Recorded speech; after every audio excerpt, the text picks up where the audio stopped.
자, 우리 남원현 장로님께서 기도해 주시고 시작하겠습니다.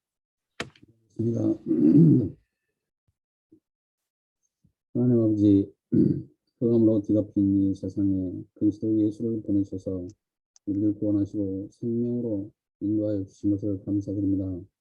지난 1년 동안 우리를 은혜 가운데 인도하여 주시고 하나님께서 보좌의 축복을 내려주신 것을 감사합니다. 아버지 하나님, 우리 모든 사람들이 아버지 하나님께서 주시는 그 놀라운 은총 속에서 오직 하나님만 바라보는 삶이 되게 하여 주시고 내년 한 해에도 오직 하나님께서 주시는 큰 은총 속에서 우리의 모든 생활이 이루어질 수 있도록 우리를 성령으로 인도하여 주옵소서. 24시간 보좌의 축복이 내리는 가운데 있게 하여 주셨으며 우리의 학업과 생업과 산업과 가정과 건강 위에 하나님께서 주시는 보좌의 축복이 항상 넘치도록 은혜 내려 주시옵소서. 오늘도 말씀 듣는 우리 모두에게 성령의 축복이 함께하여 주시옵시고 오직 은혜로 함께하여 주옵소서. 말씀 전하시는 목사님에게도 오래오래 충만케 하여 주옵시고 우리의 작은 결단, 새로운 결단이 시작된 하루가 되게 하여 주옵소서. 모든 것을 감사드리며 우리 주 예수 그리스도의 이름으로 기도드렸습니다. 아멘. 네, 자, 우리 유성종 목사님 모시고 말씀 듣는 시간 갖도록 하겠습니다.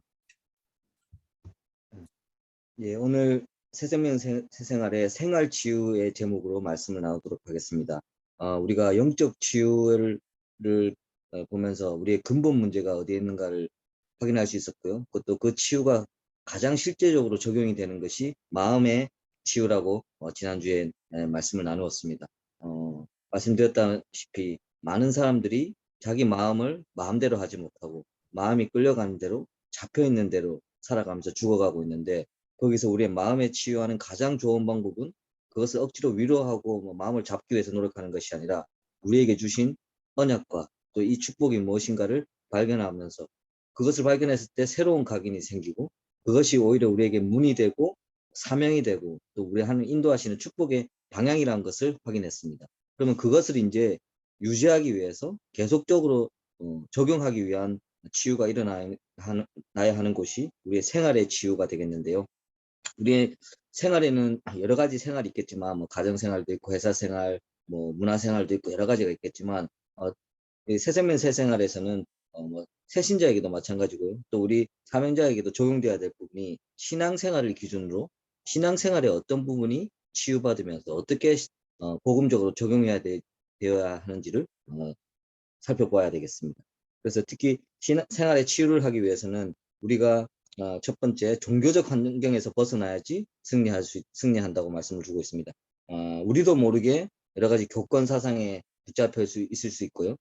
교권이라는 건 사실은 나쁜 것이 아니죠. 이렇게 보면 어떤 무엇이든지 질서 있게 또 운영되기 위해서는 권위가 필요한 것이고 그 권위는 어쩔 수 없이 힘을 가지게 되는 것이고 그렇게 되면 그것이 뭐 말하자면 권력 같이 되는 것인데요. 그 권력이 만약에 권력에 집중하고 그 힘에 집중한다면 모든 권력은 부패한다는 말이 있듯이 교회 안에서도 이 권력이 잘못된 방향으로 갈 수 있습니다. 그렇지만 우리가 이 하나님께서 주신 이 권위와 이 우리에게 주신 이 위치가 얼마나 우리에게 주신 은혜인 것이고 얼마나 우리에게 주신 이 부분이 감사인지를 계속 우리가 생각한다면 결코 권위 쪽으로 가진 않겠죠. 어떤 뭐 우리 교회는 별로 그러신 분들이 없겠지만 어쩌면 뭐 자기가 가진 직분을 가지고도 대단한 물론 직분에 대한 감사와 또 그거에 대한 자부심을 가지고 있는 것은 좋은데 그 부분이 마치 커다란 힘인 양 뭐 그렇게 적용하시는 목사님들은 굉장히 저는 제 눈에는 이상하게 좀 보였거든요. 우리끼리 그러니까 좀 나눌 수 있는 말씀인 것 같은데요. 초창기 때 우리 개혁교단이랑 이렇게 여러 가지 연합을 하고 있을 때 이제 개혁교단에 물론 이제 그 목사님들은 이제 기존 그 개혁교단에서 이렇게 임원을 하시던 목사님들 여러 목사님들 모시고 김동훈 목사님도 마찬가지시겠지만 우리가 그분들을 처음에 막 모시고 또 여러 가지를 연합해 가는 과정 중에서 우리 집회도 참가하고 막 여러 가지 행사들이 있었거든요. 근데 그때 제가 처음 느꼈던 게 뭐냐면 누가 봐도 목사님인 거예요. 그냥 누가 봐도 목사님들인데 뭐 좋은 의미에서 목사님들이 아니라 어떤 부분에서 어찌나 권위가 권위가 강하신지 우리가 모든 것을 다 수발드려야 되고 내가 어떤 목사인데 이게 느껴질 만큼 권위적인 모습을 좀 보이시더라고요. 그런 모습들을 보면서 정말 뭐 이해는 가지만 하나님께서 주신 직분과 이 권위가 저렇게 우리가 내세우고 뭐 우리가 그렇게 막 휘둘러야 할 그런 권력이 아닌데 그렇게 좀 적용되는 것 같아서 약간 좀 안타까움도 느끼면서 확실히 우리 기존에 우리 복음운동 하던 목사님들하고 조금 다르구나 하는 그런 생각을 했었습니다. 그런 것처럼 우리도 모르게 이 권위와 권력과 이런 부분에 치중하다 보면 우리도 모르는 교권이 생기는 것이고 교권이 생기게 되고요. 이것이 이끌어 나가는 것은 절대 복음적인 방향으로 흘러가는 것이 아니라 사람의 방향으로 흘러가게 돼 있습니다. 그리고 율법주의적으로 흘러가는 것을 막아야 되겠고요. 어떤 면에서는 율법적으로 적용하는 것이 신앙생활에 굉장히 편한 부분이 될 수도 있습니다. 왜냐하면 그 부분을 지키면 되고 그 부분을 안 지키면 자기가 회개하면 되고 뭐 이런 부분이 있잖아요. 그걸 가장 제대로 적용하는 종교 중에 하나가 이슬람교죠. 이슬람교는 정시기도 해야 되고 라마단이라고 또 1년에 한 번씩 금식기도 해야 되고 순례 선교 여행해야 되고 가난한 사람 도와야 되고 이런 구체적인 날마다 구체적인 내용들이 있기 때문에 굉장히 이 부분만 딱 잘 지키고 나가면 마치 자기가 신앙생활 잘하고 있는 듯한 그런 착각 속에 빠지거든요. 또 그런 착각뿐만 아니라 실제로 그런 율법을 지키는 과정 중에 하루에 5번 정시기도 하면요 굉장히 그 안에서 능력이 나오기도 합니다.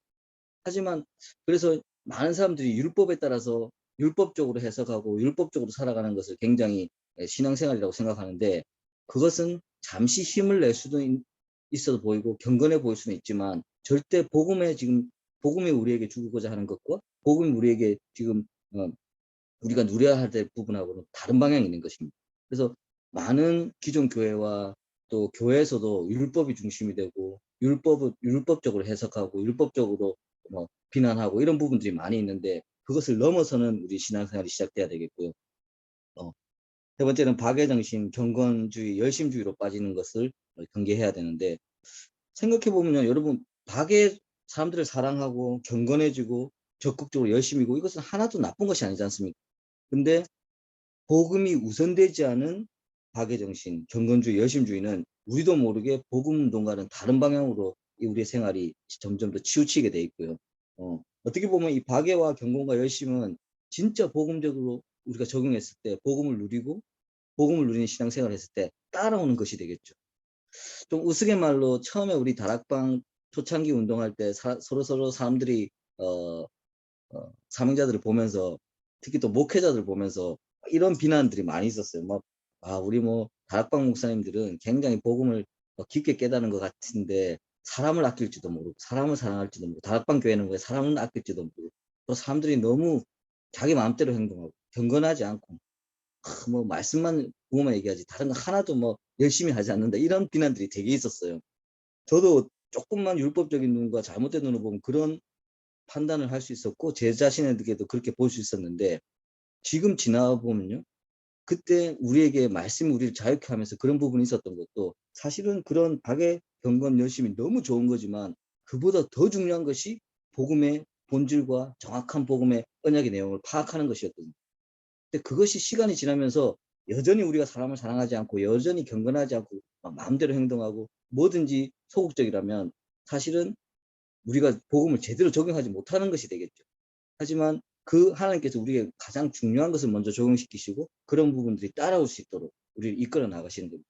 그래서 지금도 우리 전도 운동에 있어서 사람들을 박애 정신, 그다음에 우리의 삶이 경건해지는 부분, 또 어떤 부분에서 우리가 언약의 여정 가운데 열심히 해야 되는 부분은 분명히 필요한 부분입니다. 하지만 그것이 복음의 우선적인 이끌림 가운데, 적용 가운데 이 부분이 나와야 되는 거예요. 그렇지 않고 이 부분이 조금만 우선이 된다면 복음은 너무나 민감하고도 정말 복음은 너무나 정확한 것이기 때문에 다른 쪽으로 방향이 흘러가게 되는 것입니다. 이 부분을 우리가 경계하면서 우리에게 적용하고 또 새신자들이나 신앙생활하는 사람들의 기준에 있어서도 이런 부분이 적용되도록 아까 말씀드렸죠. 율법이 가장 신앙생활을 잡고 컨트롤하기 좋은 부분입니다.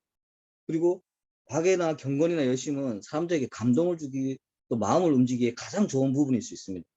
하지만 그런 것들은 다른 종교들도 더 열심히 하고 있고요. 더 집중적으로 하고 있는데 복음은 그것을 넘어서는 지금 가치와 축복을 우리한테 말하고 있는 것이기 때문에 그것을 우리에게 사실적으로 누리면서 정말 율법의 완성이 그리스도이듯이 진짜 우리가 복음을 사랑하고 그것을 따라가는 데는 우리가 율법을 안 지키려고 해도 지켜지는 것이고요. 우리가 진짜 복음적인 눈으로 사람을 보고 복음적인 눈으로 내 삶을 보면 진짜 박애정신과 경건함이 되어지는 것입니다. 그래서 그것이 차순위로 따라오는 종교적인 신앙생활이 돼야 되겠고요. 그리고 네 번째, 적극적 사고방식과 뭐 소극적 사고방식 이런 부분도 벗어나는 우리가 신앙생활을 해야 되는데 신앙생활을 해야 될 텐데요. 미국의 뭐 가장 유명한 목사님 중에 한 분이 조엘 오스틴 목사님, 굉장히 설교도 잘하시고 또 긍정의 힘 뭐 이런 책도 통해서 사람들에게 많이 힘을 주시는데 그분 뭐 설교하는 이런 예배 이런 거 보면 굉장히 세련되고 굉장히 멋있게 하세요. 근데 저는 그분이 계속 마시는 것 중에 너무 좋은 말들, 너무 힘주는 말들을 계속 하는데 그 끝은 늘 성공을 얘기하고 있어요. 무슨 성취를 얘기하고 있더라고요. 근데 복음은 단순히 우리 생활이 그냥 힘을 얻고 무엇이 잘 되고 성취하기 위한 그 요소가 아니거든요. 그보다 더 크지, 더 영원한 것을 얘기하고 있는데 어떻게 보면 우리 한정적인 삶 속에서 물론 복음이 적용돼서 내 삶에 지금 직접적인 힘을 얻고 구체적인 힘을 얻고 구체적인 동기를 부여받으면 좋은데 그것은 복음은 그런 부분도 있겠지만 진짜 거를 진짜 축복을 얘기하면서 그것을 따라가는 가운데 지금 내 영혼이 잘된 같이 범사의 필요에 따라 잘 되는 부분을 얘기하고 있습니다. 초대교회 사람들은 하나도 긍정의 힘을 가질 이유가 없었습니다. 신앙생활 하면 할수록 어려웠고 신앙생활을 하면 할수록 어려움에 빠졌죠. 하지만 그걸 넘어서는 지금 뭔가를 가치를 보고 가고 있었지 않습니까? 그랬을 때 그분들의 삶이 정말 그 당시에는 신분의 차이도 뭐 노예 제도도 있었고 여러 가지가 있었는데 그것을 넘어서는 가장 아름다운 공동체가 형성이 되고 가장 칭찬받는 공동체가 형성되고 사람들이 보았을 때에는 가장 힘을 얻고 기뻐하는 칭찬받는 공동체들이 계속 형성되었잖아요. 왜냐하면 그때는 가장 복음의 본질적인 가치를 따라가고 있는데 그 모든 박애, 경건, 적극적 이런 것들 모든 것 뛰어넘는 축복이 임했던 것입니다.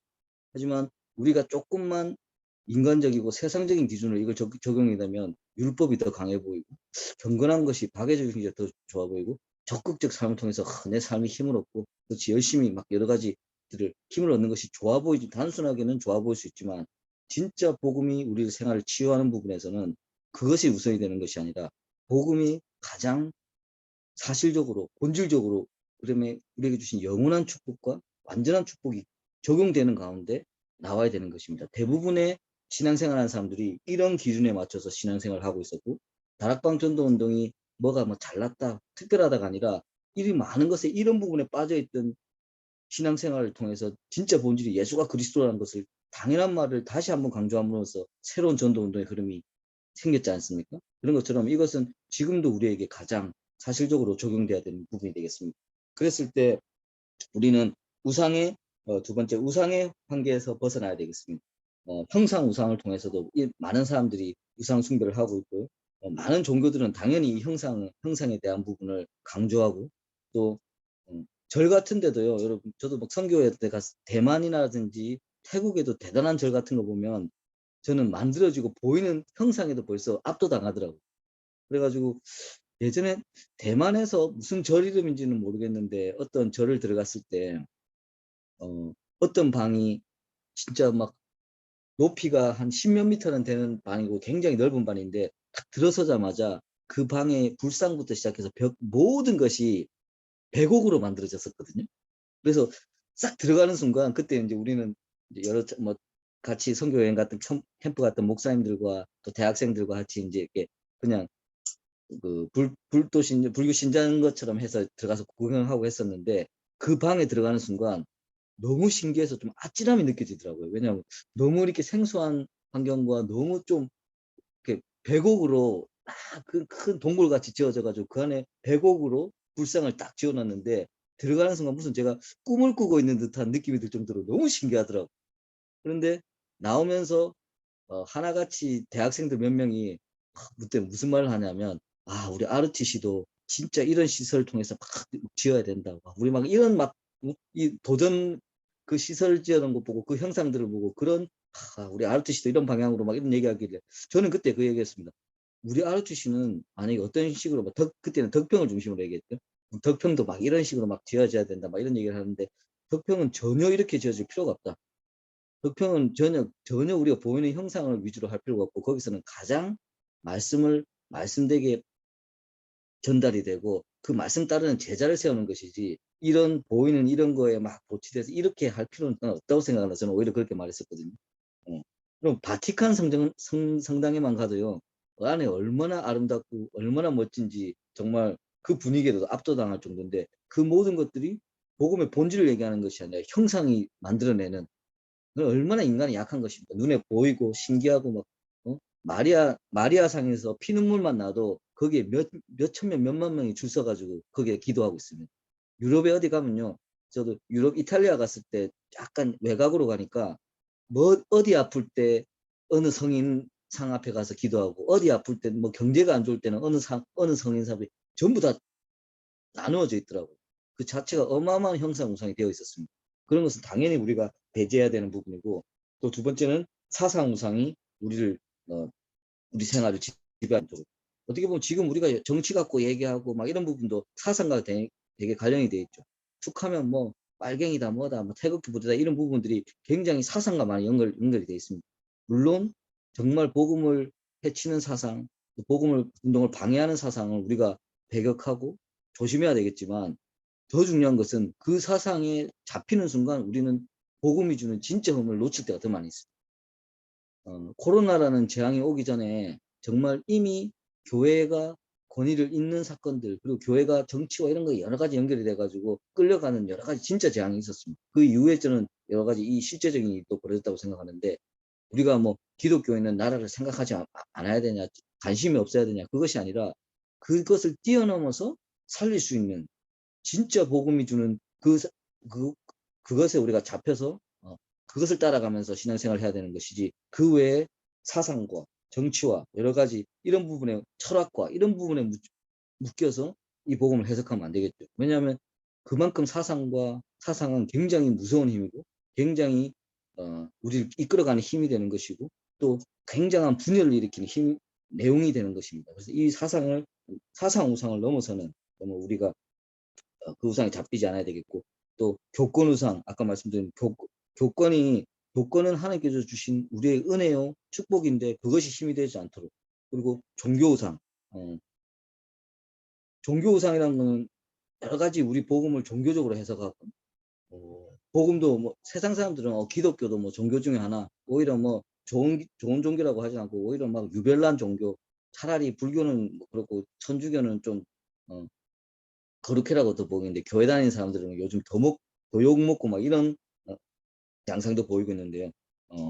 이런 종교 우상에 우리는 같은 종교라고 밖에서는 말할 수 있지만 진짜 이 안에 있는 복음이 무엇인지를 붙잡아야 되겠고 그리고 또 종교의 공통적으로 보는 특징은 기복신앙이 베이스가 돼 있습니다. 어떻게 해서 복을 받고 어떻게 해서 화를 면하고 어떻게 해서 이런 부분에 대한 기복적인 신앙이 깔려 있는데 심지어는 우리 복음운동 안에 계신 분들 중에서도 사명자들 중에서도 여러 가지 힘든 문제가 생겼을 때나 어려움이 있을 때 이런 표현들을 하는 것도 제가 많이 들었거든요. 왜 하나님이 나한테 이렇게 하셨지? 왜 하나님께서 내가 무슨 죄가 그렇게 많아서 내가 이렇게 하지? 이런 약간의 투정과 약간의 좀 낙심되는 말을 저는 들은 적도 많은데요.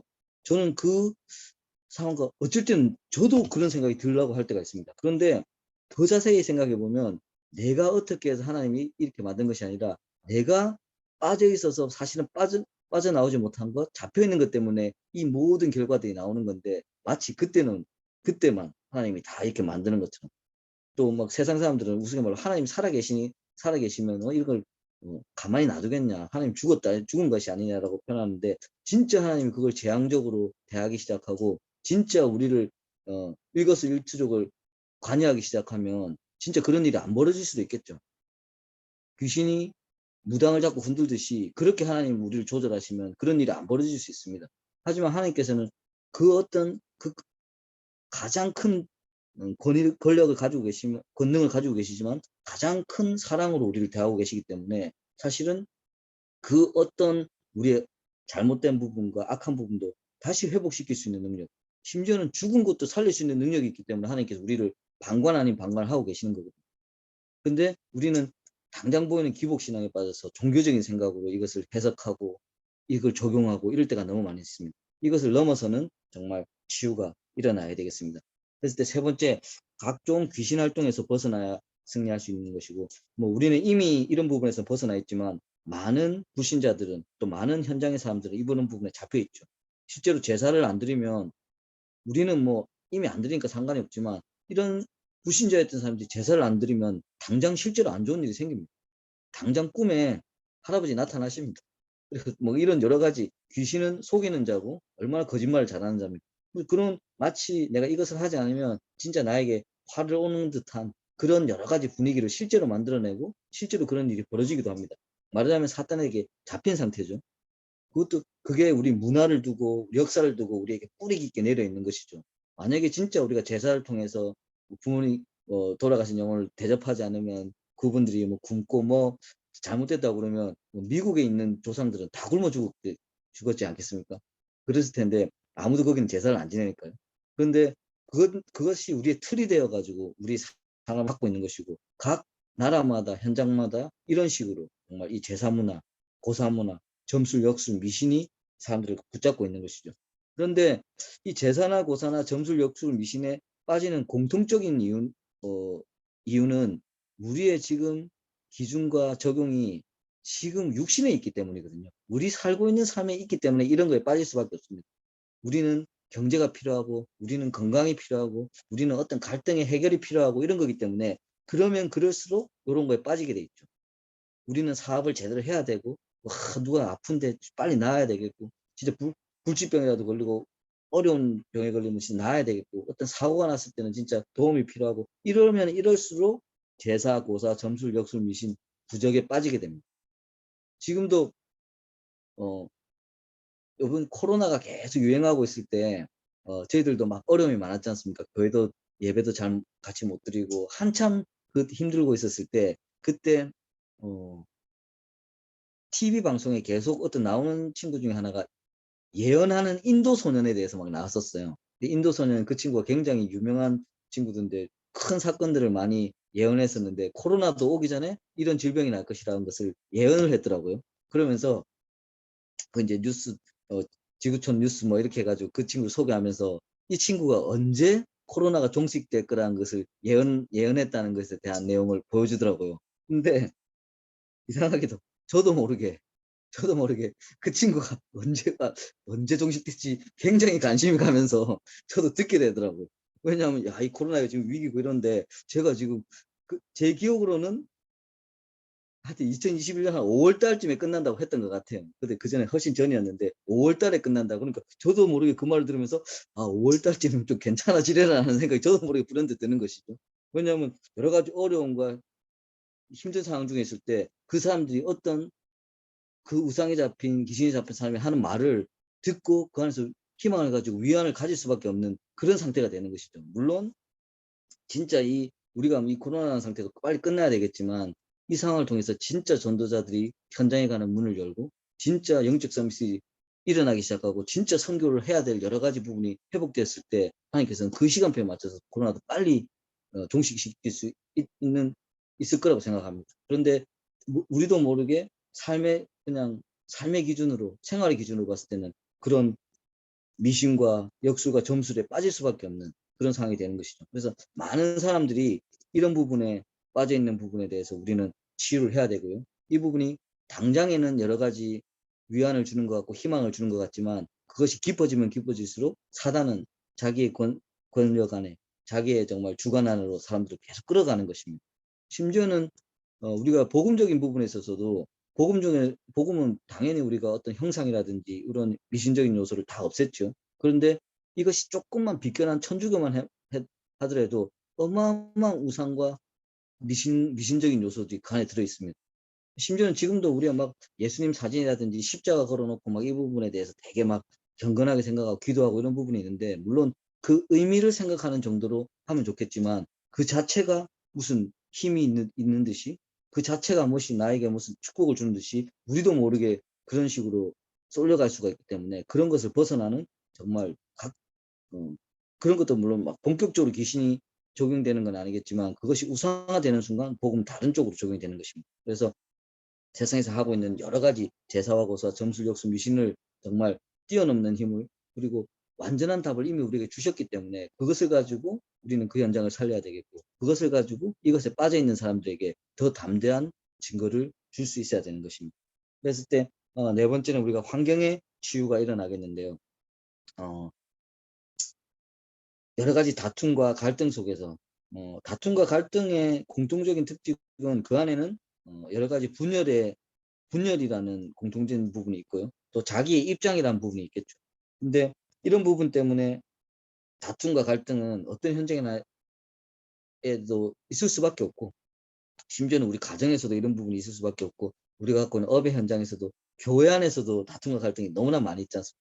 그런데 이 부분이 분열되고 또 우리의 입장을 말하기 전에 진짜 하나님께서 주신 우리의 축복이 무엇인지를 보고 이 힘이 정말 사실적으로 우리가 적용이 되고 정말 우리가 능력으로 적용이 됐을 때 이것을 뛰어넘는 우리의 결과 눈과 뛰어넘는 우리 답을 찾을 수 있습니다. 전에도 말씀드렸지만 우리가 같은 동역자를 보고 사명자를 봤을 때 조금이라도 우리가 복음적인 기준이긴 하지만 인간적인 부분으로 만약에 판단을 하고 인간적인 부분으로 될 어떤 좀 갈등이 일어날 때는 우리도 모르게 우리의 연약한 상태에서 그 부분을 보고 해석하고 있다고 제가 말씀드렸던 것 같은데요. 정말 우리가 복음이 주는 이 기쁨과 감사와 감동에 계속 젖어 있다면 이런 부분을 분명히 뛰어넘는 해석과 결과가 나옵니다. 이거는 억지로 되는 것이 아니라 내 상태가 벌써 그것을 뛰어넘는 하나님께서 더 좋은 것, 더 완전한 것을 가지고 있는데 사실은 그 약한 것 가지고 지금 때문에 갈등하고 계속 다투진 않을 거지 않습니까? 그래서 이곳은 우리는 정말 우리가 영적 눈을 가지고 영적 힘을 가지고 영적 권능을 가지고 이 부분을 이겨나가야 되는 부분이 것이고요. 또 어떻게 보면 영적 이런 여러 가지 사단의 정말 전략 중에 우리를 분열시키고 갈등하게 하고 이간질하고 이런 부분이 주된 업무 중에 하나인 것인데 우리도 모르게 이 부분에 빠지지 않도록 그러면 우리는 진짜 싸워야 되는 것이 뭔지를 진짜 우리가 얼마만큼 영적 전쟁의 현장에 있는지를 깨닫게 된다면 쓸데없는 싸움에 빠지지 않겠죠. 사람들은 막 여러 가지 동네 싸움도 하고 뭐 집에서는 만약에 있으면 층간소음 이런 거 갖고도 사람들 많이 싸우잖아요. 얼마나 층간소음을 보니까 너무 생활적인 부분에서 막 여러 가지 영향을 미치니까 그런 것 때문에 다툼뿐만 아니라 막 살인 사건도 나고 막 이런 부분도 있던데요. 만약에 그런 것도 개인에게는 얼마나 큰 고통이고 문제겠습니까? 그런데 반대로 생각해서 그런 갈등이 있는데 우리가 남북 간에 만약에 전쟁이 일어났다. 그랬을 때는 전쟁이 일어났다고 했을 때는 층간소음 갖고 얘기 안 할걸요. 동네 사람들하고 뭐 치우고 안 싸우고 뭐 이런 거 갖고 얘기 안 할 겁니다. 왜냐하면 어마어마한 싸움 전쟁이랑 왔기 때문에 지금 사소한 이런 것들은 당연히 그냥 스쳐가는 그 부분이 되겠죠. 이 부분에 묶여서 지금 북한이 쳐들어오고 있는데 위층이랑 지금 층간 얘기를 하진 않겠죠. 그런 것처럼 우리에게 주신 여러 가지 다툼과 갈등이 진짜 우리가 싸워야 될 것과 진짜 어떤 부분에 치열하게 전쟁이 일어나고 있는지를 볼 수 있는 영적 눈과 영적 힘이 있다면 그런 다툼과 갈등에 잠시는 빠질 수 있으나 계속적으로 잡혀있지는 않을 것입니다. 그런데 세상에 많은 사람들이 대부분의 불신자들은 여러 가지 자기의 입장에서 이런 부분에 빠져 있고 심지어는 우리 신자들 중에서도 여러 가지 이 자신의 입장과 분열의 갈등의 이유 때문에 이 다툼과 갈등에 여러 분이 빠져 있습니다. 그런 부분을 벗어나는 우리 43교회의 정말 사명자가 돼야 되겠고요. 그 방법은 하나님께 주신 더 크고 완전한 것을 붙잡고 있을 때 그리고 우리가 진짜 싸워야 되는지 무엇이 영적 얼마나 지금 위기의 시기고 재앙의 시대고 우상의 시대인데 얼마나 치열하게 영적 전쟁이 벌어지고 있는 걸 봤을 때는 쓸데없는 작은 싸움에 우리가 잡혀서 여러 가지들이 지체되고 여러 가지들이 분열되는 것을 막을 수가 있을 것입니다. 이것을 보고 이것을 이끌어가는 것이 영적 서밋이 되는 것이고 리더가 되는 것입니다. 그래서 환경치유에서도 정말 허무한 것들 아까도 말씀드렸지만 종교, 우상, 미신 이런 것들은 전부 사실은 육신이 기준이 되어 있는 게 많습니다. 육신이 기준이 된 거고 육신이 기준이 되면 될수록 그것들은 굉장히 더 힘을 가집니다. 종교에서 율법도 육신이 기준이 되면 굉장히 힘을 가집니다. 우상 미신 이런 것도 진짜 우리 육신이 기준이 되고 경제가 기준이 되고 막 이런 게 된다면 굉장히 힘을 가집니다. 그런데 그 모든 것은 허무하게 끝날 수밖에 없죠. 왜냐하면 인생은 유한하니까. 그 아무리 잘 먹고 잘 살든 그 아무리 뭐 여러 가지 비껴가든 그 안에 100년 안에 끝나는 문제들입니다.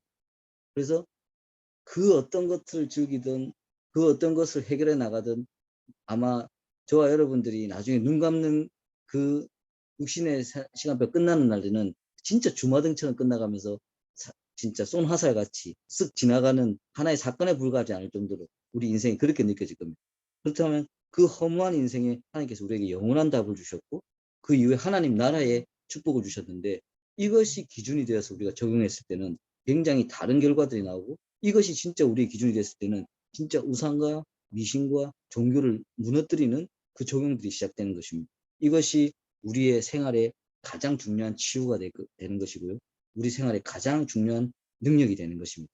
아까 몇 주를 거쳐서 우리의 영적 치유가 있었고요. 우리의 마음의 치유가 있었다면 이 마음의 치유를 이어나가고 우리의 가장 중요한 이 신앙생활에 있어서 정말 복음이 중심이 되고 정말 육신이 기준이 되는 것이 아니라 정말 하나님께서 주신 이것 완전한 축복이 나의 기준이 되고 정말 하나님의 나라가 기준이 되어서 정말 이 율법을 무너뜨리고 교권을 무너뜨리고 또 종교를 무너뜨리고 우상을 무너뜨리는 이 일에 우리가 가장 증인이 돼야 되겠고요.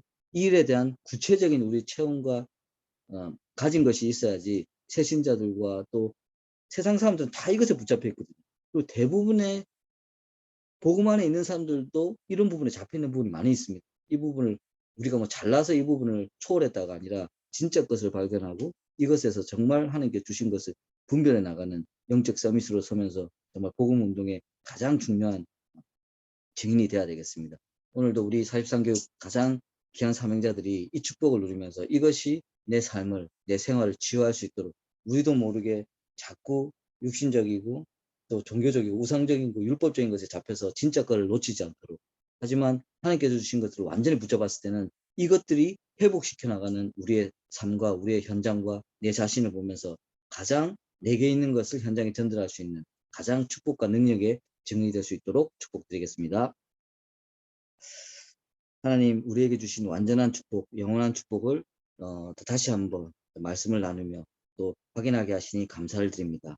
정말 우리의 정말 생활이, 우리의 삶이 하나님께서 주신 이 축복을 온전히 누리고 증거를 가지고 정말 승리하는 삶이 되게 하시고 이 권능을 가지고 우리에게 있는 율법과 종교와 우상을 무너뜨리고 정말 하나님께서 주신 완전한 축복을 누리며 전달하는 가장 능력의 증인 될 수 있도록 인도하여 주시옵소서.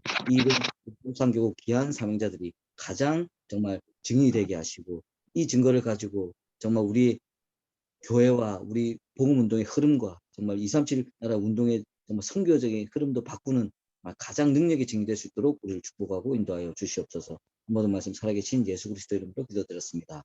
아멘.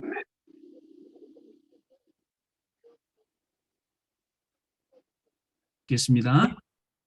기도하겠습니다. 우리의 기도를 들으시고 우리의 간구에 기울이시는 여호와 아버지 하나님, 오늘도 말씀에 귀 기울이고 오늘 하루의 감사를 회복시켜 주심을 감사드립니다. 오늘 귀한 주의 백성들이 또 수요 다락방 줌 예배를 통해 귀한 말씀 속에 머물러 있게 하심을 감사를 드립니다. 우리 늘 말씀을 들음으로써 잊었던 말씀이 기억나게 하시고 오직 복음으로 우리의 문제를 치유시키시며 흑암의 세력을 끊고 결박할 능력을 허락하여 주시옵소서. 지금 코로나 바이러스가 다시 우리 삶을 위협하고 있습니다. 예배를 방해하며 모이기를 피하는 어떤 어둠의 세력도 무너지게 주님 도와 주시옵소서. 환경과 여건 속에 속지 않고 오직 하나님 원하시기를 붙잡고 갈 수 있는 우리들의 삶이 되게 하옵시고 절대로 어떤 모양이라도 불신앙에 빠지지 않도록 그리고 우리는 생명을 살릴 수 있는 정이 될 수 있도록 주님 붙잡아 주시옵소서. 아버지 하나님 43개국 귀한 중직자들이 있습니다. 14분의 장로님과 16분의 안수지사님 27분의 우리 건찰 또 구역장님이 있습니다. 그 귀한 헌신자를 통하여 더 교우가 활성화되고 더 부흥하여서 주님 앞에 귀한 삶이 나중에 증거하고 간증이 할 수 있는 모든 믿음이 될 수 있도록 도와주시고 또 우리 교구 식구 한 사람 한 사람들을 붙잡아 주시어서 성령으로 충만한 삶을 살아갈 수 있도록 도와주시옵소서. 우리 삶이 복음으로 치유를 받고 능력받아서 정말 2, 3집 나라를 품고 또 치유 서밋의 대열에 우리를 높이시옵소서. 빈 곳을 찾아 우리가 늘 위로하는 자리가 되게 허락해 주시고 후대를 살릴 수 있는 발판의 사명을 감당할 수 있도록 주님 도와주시옵소서. 오늘도 말씀으로 귀한 시간으로 우리를 붙들어 주신 우리 두 분 목사님을 기억해 주시고 늘 그 사역 위에 능력의 말씀이 선포될 때마다 주의 오른손으로 붙잡아 주시옵소서. 오늘도 귀한 말씀 주심을 감사드리며 사랑이 많으신 예수 그리스도 이름으로 기도드리옵나이다. 아멘. 아멘. 감사합니다.